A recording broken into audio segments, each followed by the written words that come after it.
ಕನ್ನಡ ನಾಡು, ಇದು ಕನ್ನಡಿಗರ ನಾಡಿಮಿಡಿತ.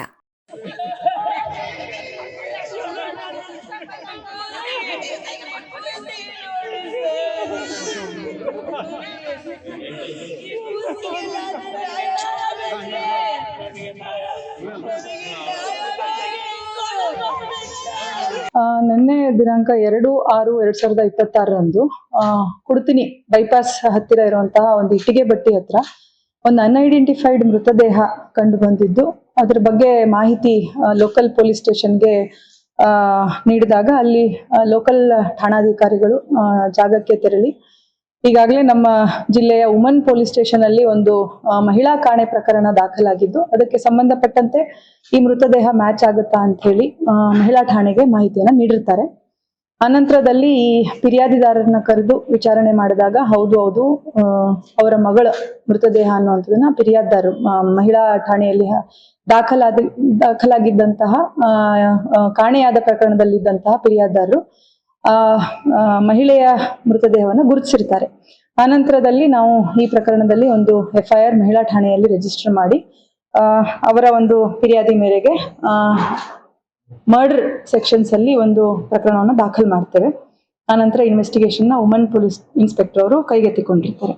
ಈ ಪ್ರಕರಣದಲ್ಲಿ ಮುಖ್ಯವಾಗಿ ಮಹಿಳೆ ಬಂದು 21 ವರ್ಷ ವಯಸ್ಸಿನ ಅಫ್ರೀನ್ ಅಂತ ಹೇಳಿಬಿಟ್ಟು, ಇವಳು ಕೌಲ್ ಬಜಾರ್ ನಿವಾಸಿ. ಇವಳಿಗೆ 2 ವರ್ಷದ ಹಿಂದೆ ನೂರ್ ಮೊಹಮ್ಮದ್ ಅನ್ನೋನ್ಗೆ ಮದುವೆ ಆಗಿರುತ್ತೆ, ವಿವಾಹ ಆಗಿರುತ್ತದೆ. 2 ವರ್ಷದಿಂದ ಅವಳ ಗಂಡನ ಮನೆಯಲ್ಲಿದ್ದು ಅಲ್ಲಿ ಒಂದಷ್ಟು ಕಿರುಕುಳಗಳು ಆಗ್ತಾ ಇರುತ್ತೆ ಅಂತ ಹೇಳ್ಬಿಟ್ಟು ಫಿರ್ಯಾದಿಯಲ್ಲಿ ಅವರು ತಿಳಿಸಿರ್ತಾರೆ. ಅವರು ಅವರ ಮನೆಯಿಂದ ಗಂಡ ಹಾಗೂ ಗಂಡನ ಮನೆಯವರ ಕಡೆಯಿಂದ ಅವಳಿಗೆ ಸ್ವಲ್ಪ ಕಿರುಕುಳಗಳು ಆಗ್ತಾ ಇದೆ ಅನ್ನುವಂಥದ್ದು.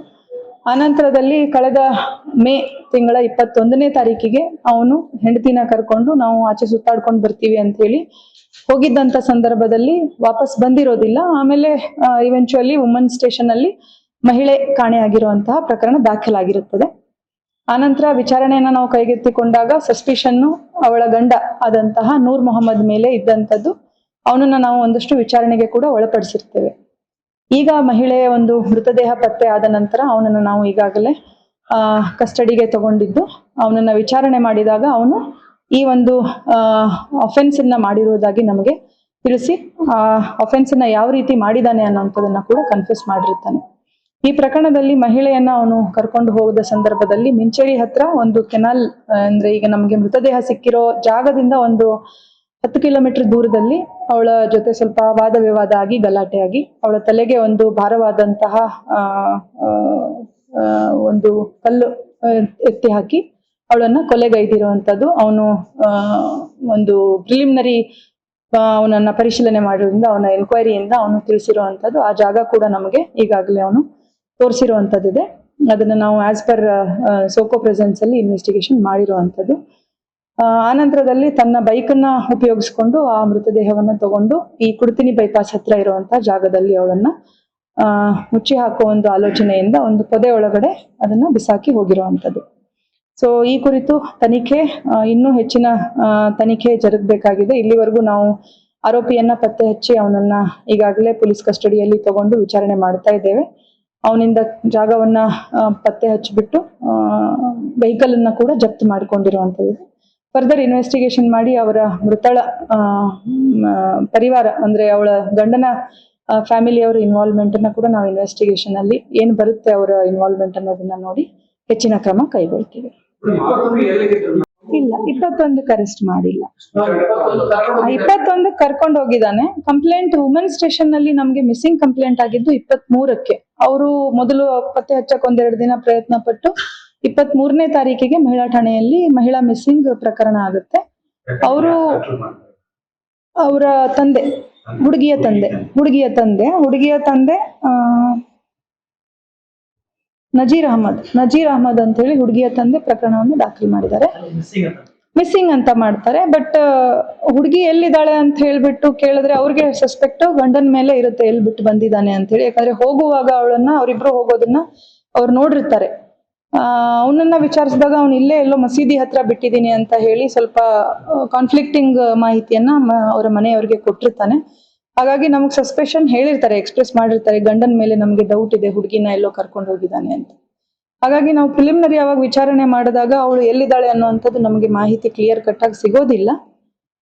ಹಾಗಾಗಿ ಬಿಟ್ಟು ಕಳಿಸಿರ್ತೇವೆ. ಅನಂತರದಲ್ಲಿ ಈ ಮಹಿಳೆಯ ಶವ ಪತ್ತೆಯಾಗಿರುತ್ತೆ. ಕೊಲೆ ಮಾಡಿದ್ಮೇಲೆ ಒಬ್ಬನೇ ವ್ಯಕ್ತಿ ಆಕೆಯ ಮೃತದೇಹವನ್ನ ಬೈಕ್ ಮೇಲೆ ಹೌದು ಹೌದು, ಅಲ್ಲಿಂದ ಬೈಕ್ ಮೇಲೆ ಕರ್ಕೊಂಡು ಬಂದು ಇಲ್ಲಿ ಬೈಪಾಸ್ ಹತ್ರ ಹಾಕಿರುವಂತದ್ದು. ಆ ಹುಡುಗಿ ನಾನು ನೋಡಿದೆ, ತುಂಬಾ ಲೀನ್ ಇದ್ದಾಳೆ ಅವಳು, ಚಿಕ್ಕವಳಿದ್ದಾಳೆ, 21 year old. ಒಬ್ರು ಹ್ಯಾಂಡಲ್ ಮಾಡೋ ತರ ಇದ್ದಾಳೆ, ಅವಳು ಬಾಡಿ ಆರಾಮಾಗಿ ಹ್ಯಾಂಡಲ್ ಆಗುತ್ತೆ. ಸೊ ಅದು ನಾವು ಸ್ವಲ್ಪ ವೆರಿಫೈ ಮಾಡಿದ್ವಿ ಹೆಂಗೆ ಅಂತ ಹೇಳಿ. ಕನ್ಫರ್ಮ್ ಈ ಮರ್ಡರ್ ಇಂಟರ್ವ್ಯೂನಿಂಗ್ 21 ನಂತರನೇ ಮಾಡಿರ್ಬೋದು ಅನ್ಸುತ್ತೆ. ಅವನು ಡೇಟ್ ನಮ್ಗೆ ಗೊತ್ತಿಲ್ಲ. ಈಗ ನಮ್ಮ ಇನ್ವೆಸ್ಟಿಗೇಷನ್ ಅಲ್ಲಿ ಕರೆಕ್ಟ್ ಆಗಿ ಬಾಡಿ ಸಿಕ್ಕಿದ್ ನೆನ್ನೆ ಬಾಡಿ ಸಿಕ್ಕಿದ್ದು. ನೆನ್ನೆ ಸಿಕ್ಕ ತಕ್ಷಣನೇ ನಾವು ಮರ್ಡರ್ ಕೇಸ್ ರಿಜಿಸ್ಟರ್ ಮಾಡ್ಬೋದು. ಇಲ್ಲ, ಅದು ನಮ್ ಇರ್ಬೋದು ಇನ್ವೆಸ್ಟಿಗೇಷನ್. ಡೇಟ್ ಒಂದು ಕನ್ಫರ್ಮ್ ಮಾಡ್ತೀವಿ.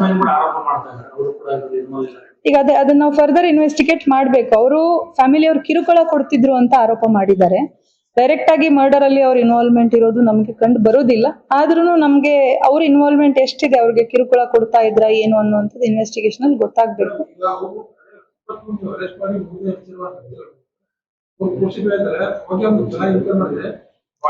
ಅವನನ್ನ ತುಂಬಾ ಚೆನ್ನಾಗಿ ಇದು ಮುಗಿಸ್ಬೋದಾ, ಚೆನ್ನಾಗಿ ಎನ್ಕ್ವೈರಿ ಮಾಡಿದರೆ ಅವನನ್ನ ಕರ್ಕೊಂಡು ಸುತ್ತಾಡಿದ್ದಾರೆ. ಯಾಕಂದ್ರೆ ಆ ಡೌಟ್ ರೇಸ್ ಮಾಡಿದಾಗ ಅವನು ಮರ್ಡರ್ ಮಾಡಿರ್ಬೋದು ಅನ್ನೋ ಆಲೋಚನೆಗಳು ನಮ್ಮೂರ್ಗೆ ಇತ್ತು.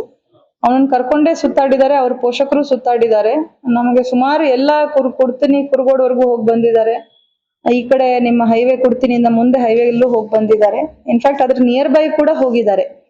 ಅಲ್ಲಿಗೆ ಹೋಗಿಲ್ಲ ಅವನು ಅಲ್ಲಿ ಕರ್ಕೊಂಡು ಹೋಗಿಲ್ಲ ಅವನು. ಬಟ್ ಈಗ ಹೆಚ್ಚು ಕಮ್ಮಿ ಸ್ಮೆಲ್ ಬಂದಿರೋದ್ರಿಂದ ಅದು ಗೊತ್ತಾಗಿರುವಂತದ್ದು. ಅಲ್ಲಿ ತುಂಬಾ ಸರ್ತಿ ಓಡಾಡಿದ್ದಾರೆ, ಕಂಟಿನ್ಯೂಸ್ ಓಡಾಡಿದ್ದಿದೆ. ಸ್ಮೆಲ್ ಬಂದಿರೋದ್ರಿಂದ 1 week, more than a week ಆಗಿರ್ಬೋದು. ಅಂದ್ರೆ ಅವ್ನು ಕರ್ಕೊಂಡು ಹೋದ್ ನೆಕ್ಸ್ಟ್ 1-2 ದಿನದಲ್ಲಿ ಮಾಡಿರ್ಬೋದು ಅಂತ ನಮ್ಗೆ ಒಂದು ಸಸ್ಪೆಕ್ಟ್. ಬಟ್ ಬಾಡಿ ಸಿಗದೆ ನಮಗ್ ಮರ್ಡರ್ ಮಾಡಕ್, ರಿಜಿಸ್ಟರ್ ಮಾಡಕ್ ಬರಲ್ಲ. That is the requirement.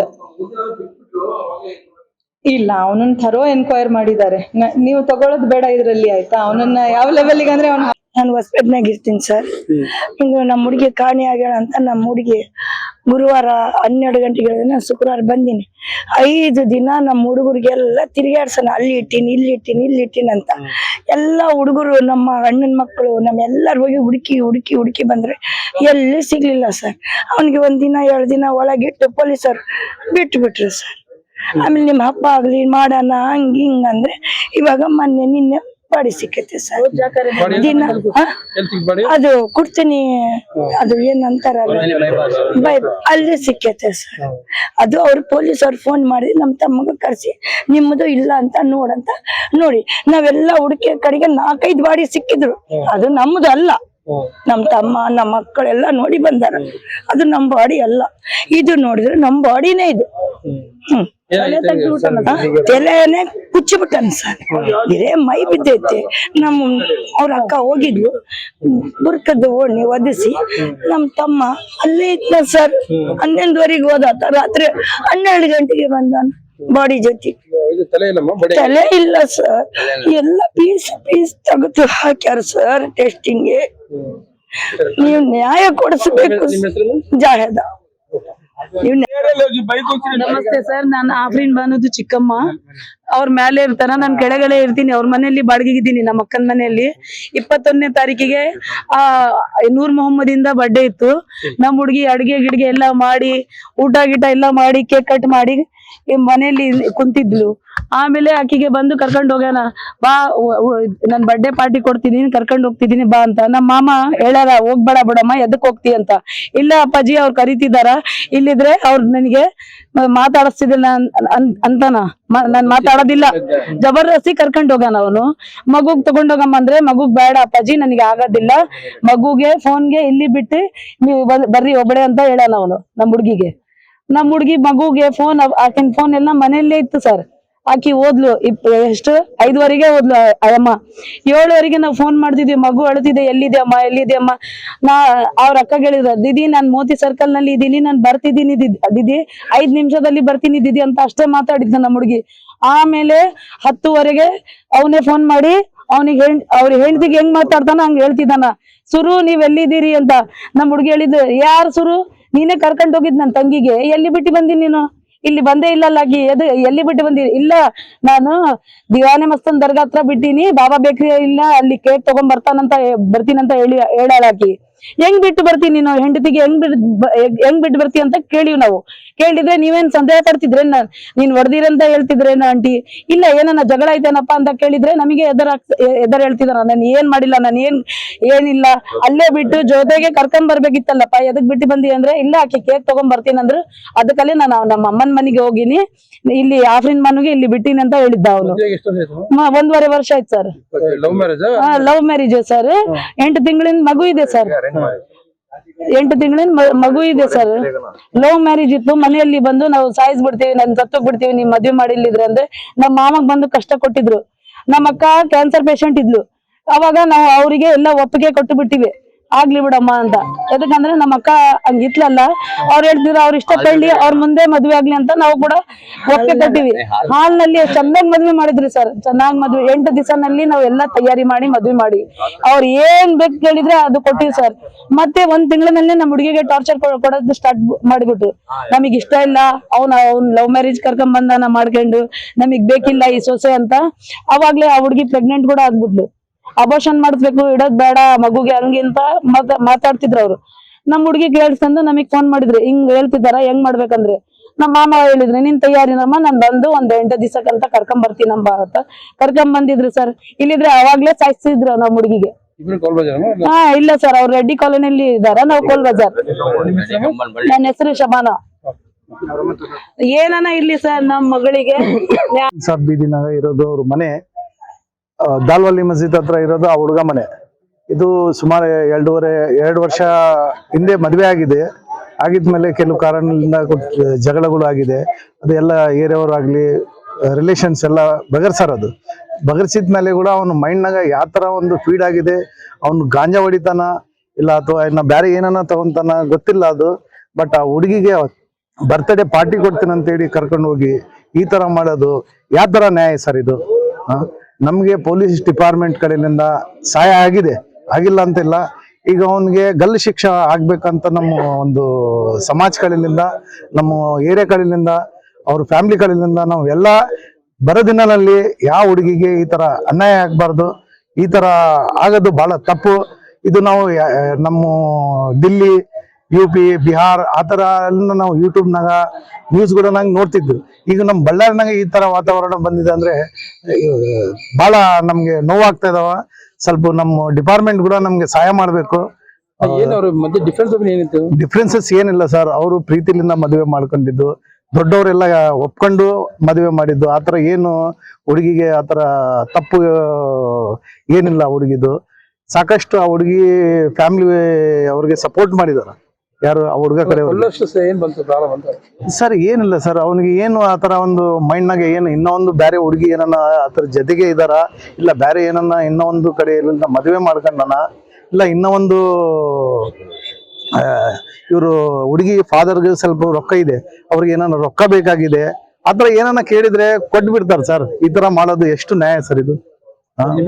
ನನ್ನ ಹೆಸರು ಕಲೀಮ್ ಅಂತ ಸರ್.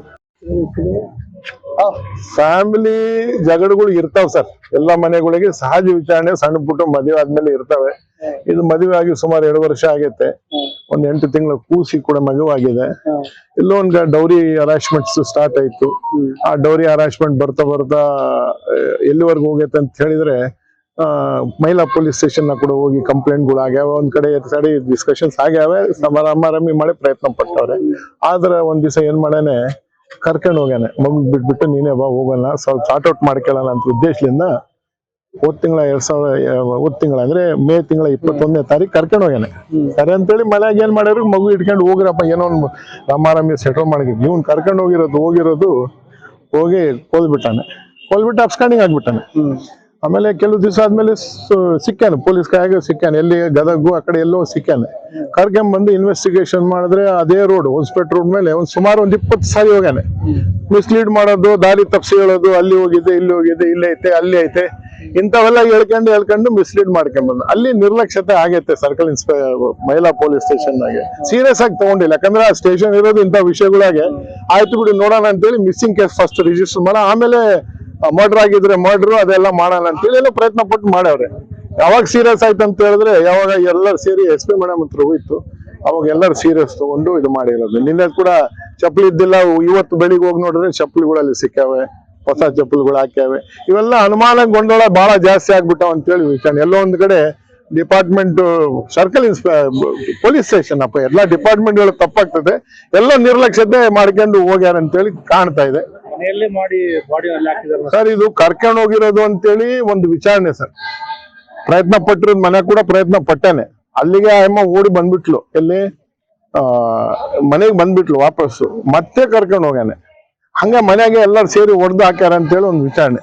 ಎಲ್ಲಾರ್ದು ಇನ್ವಾಲ್ವ್ಮೆಂಟ್ ಇದೆ ಇಂಥ ವಿಷಯಗಳಾಗ. ಒಬ್ಬನು ಅಷ್ಟು ಧೈರ್ಯವಾಗಿ ಪ್ರೊಫೆಷನಲ್ ಇದ್ರೆ ಒಂದೆಲ್ಲ ಮಾಡ್ತಾನೆ, ಧೈರ್ಯವಾಗಿ ಮಾಡ್ತಾನೆ. ಇದೆಲ್ಲಗೆ ಎಲ್ಲಾ ಮನೆಯವರು ಇಂಥ ಸಿಚುವೇಶನ್ ಆಗೆ ಇನ್ವಾಲ್ವ್ ಅವ್ರದ್ದೆಲ್ಲ ಅದು ಸರ್, ಅದು ಡಿಪಾರ್ಟ್ಮೆಂಟ್ ಸಿಬ್ಬಂದಿ, ಇದು ಈಗ ಅವ್ರು ಒಬ್ನೇ ಮಾಡ್ಯಾರ ಅಂತಾರೆ, ಅವ್ರು ಎಲ್ಲ ಫ್ಯಾಮಿಲಿ ಸೇರಿ ಮಾಡ್ಯಾರ. Family total involvement sir. ಇದ್ರಾಗ ಯಾರು ಅಷ್ಟು ಇದ್ರಾಗೆ ಇರೋದಿಲ್ಲ, ಅಷ್ಟು ಧೈರ್ಯ ಯಾರಿಗೆ ಬರೋದಿಲ್ಲ sir. Arrange marriage, love come arrange sir. ನನಗೆ ಗೊತ್ತಿಲ್ಲ ಲವ್ ಮ್ಯಾರೇಜ್ ಅಂದ್ರೆ, ಆದ್ರೂ ಅರೇಂಜ್ ಮ್ಯಾರೇಜ್. ಯಾಕಂದ್ರೆ ನಮ್ಮ ಇದ್ರಾಗೆ ಖಾಜಿ ಸಾಬ್ ಇರ್ತಾರೆ, ಎಲ್ಲರೂ ಕುಂತು ಮಾತಾಡ್ತಾರೆ. ಅದಕ್ಕೆ ಮುಂಚೆ ಏನಿರ್ತದೆ ಅದು ಗೊತ್ತಾಗೋದಲ್ಲ. ಬಟ್ ನಾವು ಒಂದು 10 ದಿವಸದಿಂದ ನಾವು ಪ್ರಯತ್ನ ಪಟ್ಟು, ಯಾಕಂದ್ರೆ ಒಂದ್ಸಾರಿ ಮಿಸ್ಸಿಂಗ್ ಆದ್ರೆ ಇಂಥ ಕೇಸ್ಗಳಾದ್ರೆ ನಮ್ಮ ಸಮಾಜದಾಗ ಎಲ್ಲರೂ ಆಕ್ಟಿವ್ ಆಗ್ಬಿಡ್ತಾರೆ, ಎಲ್ಲಿದ್ದಾರೆ ಎಲ್ಲ ಚೆಕ್ ಮಾಡಕ್ಕೆ ಪ್ರಯತ್ನ ಪಡ್ತಾವ್ರೆ. ಆದ್ರೆ ನನಗೆ ಈ ಮಾಹಿತಿ ಇದಕ್ ಮುಂಚೆ ಮಹಿಳಾ ಪೊಲೀಸ್ ಸ್ಟೇಷನ್ ಕೇಸ್ ಆಗಿರೋದು ಕೂಡ ಗೊತ್ತು. ನಮ್ಮ ಮಾಜಿ ಅಧ್ಯಕ್ಷರು ಅಯಾಜ್ ಅಹಮದ್ ಕೂಡ ಒಂದ್ಸರಿ ಕುಂತು ಬಗೆಹರಿಸಿರೋ ವಿಷಯ ಇದು, ಅದು ಕೂಡ ಮಾಹಿತಿ ಗೊತ್ತಾಯ್ತು ನಮ್ಗೆ. ಯಾರೋ ಒಂದ್ ಕಡೆ ಯಜಮಾನ್ರದ, ಯಾಕಂದ್ರೆ ಬಡ್ರು ಕಾರ್ಪೆಂಟರ್ಗಳು ಕೂಲಿ ಕೆಲಸ ಮಾಡೋರು ಎಲ್ಲ ಯಜಮಾನ್ರದಾಗ ಹೋದ ಕೆಲಸ ಸರಿ. ಈ ಹುಡುಗ ಬಂದ್ಬಿಟ್ಟು, ಅವ್ರ ಅಪ್ಪ ಬಂದ್ಬಿಟ್ಟು ದಾಲ್ವಾಲೆ ಮಸೀದ್ ಮುಂದೆ ಒಂದ್ ಅಂಗಡಿ, ಸ್ಟವ್ ಅಂಗಡಿ, ಸ್ಟವ್ ರಿಪೇರ್ ಅಲ್ಲ ಇದು ಮಾಡ್ತಿದ್ದ ಆತ. ಹೌದು, ಸ್ಟವ್ ಅಂಗಡಿ, ಕರೆಕ್ಟ್, ಸ್ಟವ್ ಅಂಗಡಿನೇ ಸರ್. ಇವನ್ನ ಬಂದ್ಬಿಟ್ಟು ಜೀನ್ಸ್ ಪ್ಯಾಂಟ್ ಇಂದ ವಿಚಾರಣೆ ಮಾಡ್ತಿದ್ದ ಸರ್, ನನ್ನ ಮಾಹಿತಿ ಪ್ರಕಾರ. ನೈನೇ ಜೀನ್ಸ್ ಪ್ಯಾಂಟ್ ಬಿ ನೀವ್ನೆ क्या काम करता है तू मामूली जिंदल में करता हूँ तो बोला बाद में आप क्या बोला मबड़ी ನನಗೆ ಮಾಹಿತಿ ಇರೋದು, ನಾವು 10 ದಿವಸ ಇನ್ಫಾರ್ಮೇಶನ್ ತಗೊಂಡು ಜೀನ್ಸ್ ಪ್ಯಾಂಟ್ ಅಂತ ಹೇಳಿ ಸರ್ ಇದು ವಿಚಾರಣೆ. ಆದ್ರೆ ವಿಶೇಷವಾಗಿ ನಾನ್ ಮಾಧ್ಯಮದಾಗ ಒಂದೇ ಒಂದು ಕೇಳ್ಕೊಳ್ಳೋದು ಸರ್, ಇಂಥ ವಿಷಯಗಳಿಗೆ ನಾವು ಒಂದ್ ಕಡೆ ಕಾನೂನು ತನ್ನ ಪ್ರೊಸೀಜರ್ ಪ್ರಕಾರ ಅದು ಮಾಡೇ ಮಾಡ್ತಾರೆ. ಇಂಥ ವಿಷಯಗಳಿಗೆ ಅವರು ಮದ್ವೆ ಬೇಡ ಅಂತ ಹೇಳಿ ಮನೆ ವಾಪಸ್ ಕಳ್ಸಿಬಿಟ್ರೆ ಅದು ಬೇರೆ ವಿಚಾರಣೆ. ಈ ಕೊಲ್ಲಿಗೆ ಅದಕ್ಕೆ ಸೀರಿಯಸ್ ಆಗಿ ಕಾನೂನು ಏನ್ ಮಾಡಬೇಕು, ಇದು ಎನ್ಕೌಂಟರ್ ಹೆಂಗ ನಾರ್ತ್ನಾಗೆ ಇಂಥ ವಿಷಯಗಳಿಗೆ ಡೈರೆಕ್ಟ್ ಆಗಿ ಎನ್ಕೌಂಟರ್ ಮಾಡ್ತಾವ್ರೆ. ಈ ಕಾನೂನು ಇಲ್ಲಿ ಕೂಡ ಬರ್ಬೇಕಂತೇಳಿ ವಿಚಾರಣೆ ಸರ್. ಯಾಕಂದ್ರೆ ಸರ್, ನಾನು ರಿಜ್ವಾನ್ ಉಮರ್ ಅಂತ ಹೇಳ್ಬಿಟ್ಟು ಸಮಾಜ ಕಾರ್ಯಕರ್ತ, ಎಕ್ಸ್ ಬೋರ್ಡ್ ಚೇರ್ಮನ್ ಸರ್. ಸಮಗ್ರ ಸುದ್ದಿಗಳಿಗಾಗಿ ತಪ್ಪದೆ ನೋಡಿ ಕನ್ನಡ ನಾಡು ವಾಹಿನಿ. ಸಬ್ಸ್ಕ್ರೈಬ್ ಮಾಡಿಕೊಳ್ಳಲು ಕೂಡಲೇ ಪಕ್ಕದಲ್ಲಿ ಕಾಣುವ ಬೆಲ್ ಐಕಾನ್ ಕ್ಲಿಕ್ ಮಾಡಿ ನೋಟಿಫಿಕೇಶನ್ ಪಡೆಯಿರಿ.